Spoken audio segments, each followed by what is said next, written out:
Hi everybody, welcome. 2024 is almost complete and 25 is rapidly approaching. Now, I take this time in December, a bit of a quiet time, to reflect on everything that has come before it. Now, 2024 was an enormous year for me in terms of events and the training that I had to do for those events.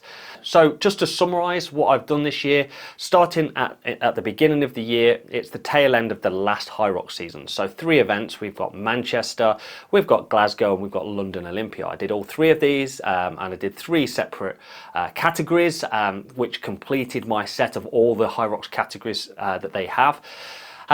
Moving into the sort of spring months and early summer, it saw the start of OCR season. I love OCR, always have, and I always like to do a little bit each and every year, even if I've got other stuff going on. And it saw me taking Nuclear Rush, Nuclear Blast, Nuclear Blackout, as well as the Spartan Trifecta at the Midlands event, so 3 additional events over there. Point of view, very good. Here we go.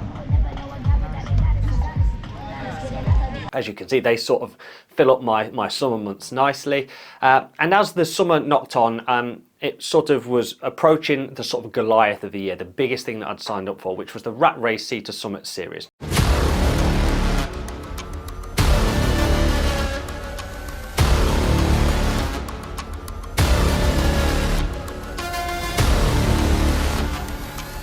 If you have seen some of my other videos, you will know that these were huge events that took an enormous amount of effort from me. In addition to that, I had to commit many months ahead of those events to train myself up to an ability to be able to survive those events, right? I'm not an ultramarathon runner, I'm not fit in that way, I'm not conditioned in that way. So it took a little bit of time to get my miles up in training. And that consumed weekend after weekend after weekend in those late summer months leading up to those events. And those events came right at the end of the summer as sort of autumn approached and right before the next Hyrox season. Now, before I got into the Hyrox season, I decided that this year I would try and take in some other hybrid fitness events, which saw me go to Nuclear Fit.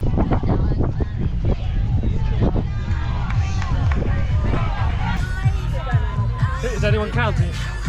7. Nuclear Storm.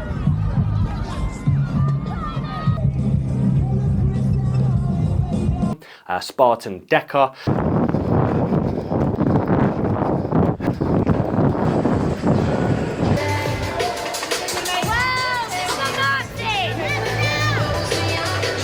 As well as the Deadly Dozen fitness event.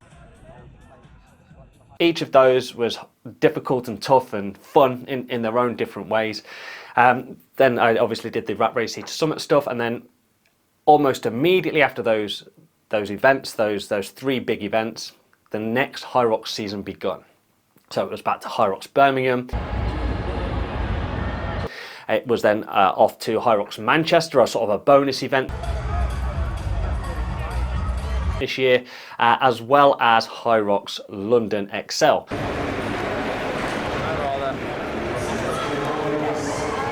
So that kind of brings us up to date as to where we are. As you can see, that is an enormous amount of events to take part of, and that has inevitably left me spread a little bit too thin in terms of my training, in terms of my preparation, but I will touch on that in a sec.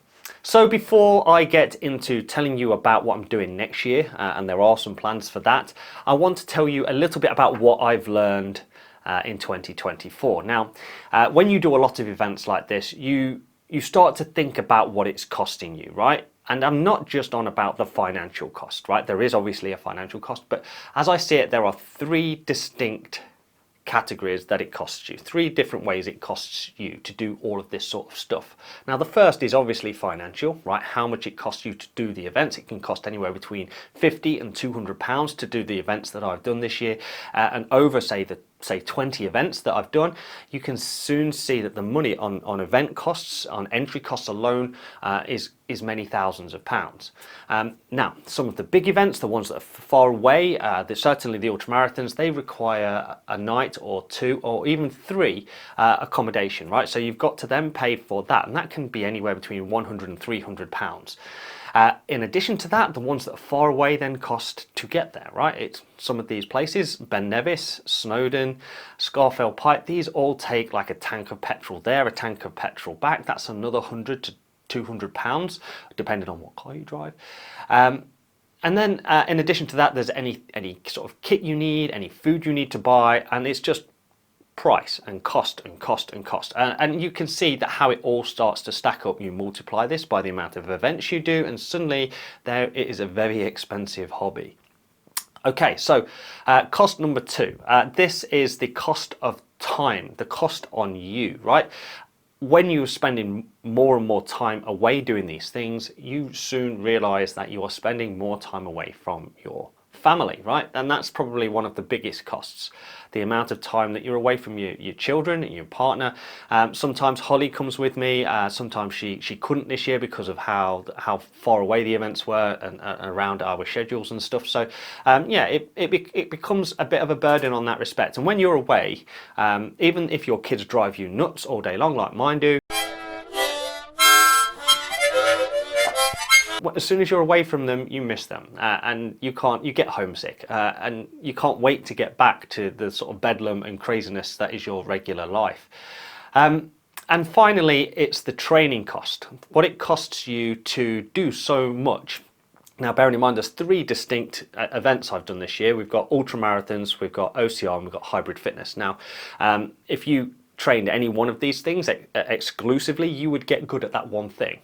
Now, when your events are sort of all mixed up and jumbled up throughout a year, you can't train for one thing exclusively or as hard as you could if you were only training for one thing, right? So it came down to prioritizing the thing that I was going to find the hardest, which was the ultramarathons, which meant giving up a lot of time on my weekends and weeks, sacrificing time that I would normally spend in the gym, either running, doing hill work, stairmaster work, or just finding hills to run up on the weekend. It meant that that time was taken away from my hybrid fitness event. So when those events were done and dusted, which was literally right up until the first Hyrox of the season at Birmingham, that I was ultra marathon fit, but not hybrid fitness fit.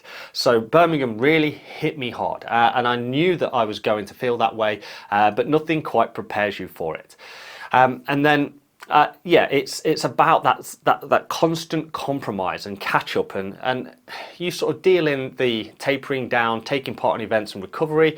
You can see that suddenly the events start to sort of get too close together. By the time you've recovered for one, you're doing the next one, and so forth and so forth and so forth. So your training just gets impacted.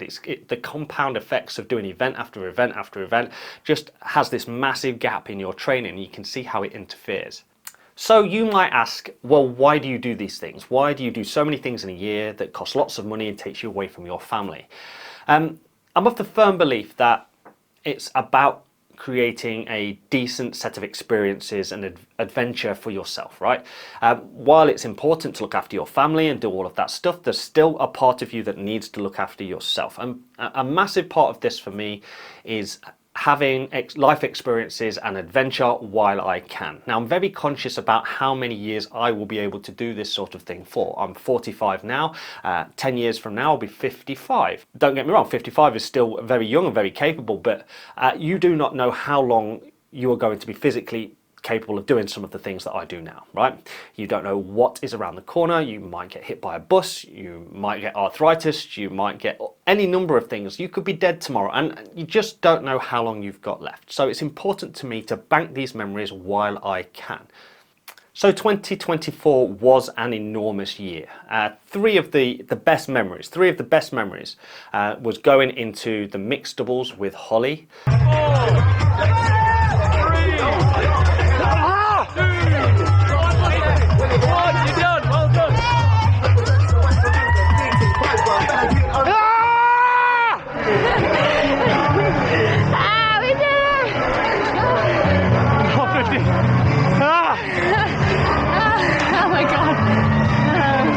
At Manchester right at the start of the year. A little bit later on, going out and doing pro doubles with James.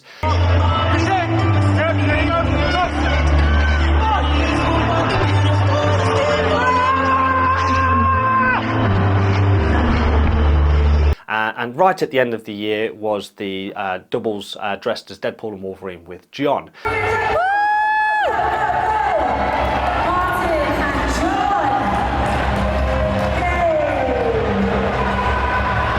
These are fantastic memories, and it's part of why I love doing the Hyrox events.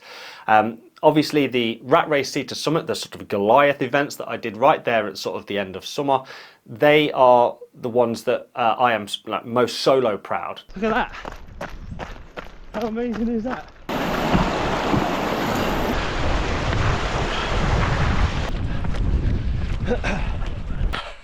Sweat is now coming out of me faster than fluid is going in. Look at this. These are the ones that I trained for. I went and I did, and I completed them all very respectfully, despite the conditions. And the conditions were really grueling at times. We had sort of a heat wave at event 1. Okay, top's up there somewhere. Still a little way. Can't wait, I cannot wait for gravity to be on my side. We had sideways rain and very tough conditions at event 2. Oh god, there's a big cliff there. I'm running with my eyes half shut because of the rain. And event 3 at Snowdon, good grief, that was 50-mile-an-hour winds while traversing ridges in hail that was coming in from the side.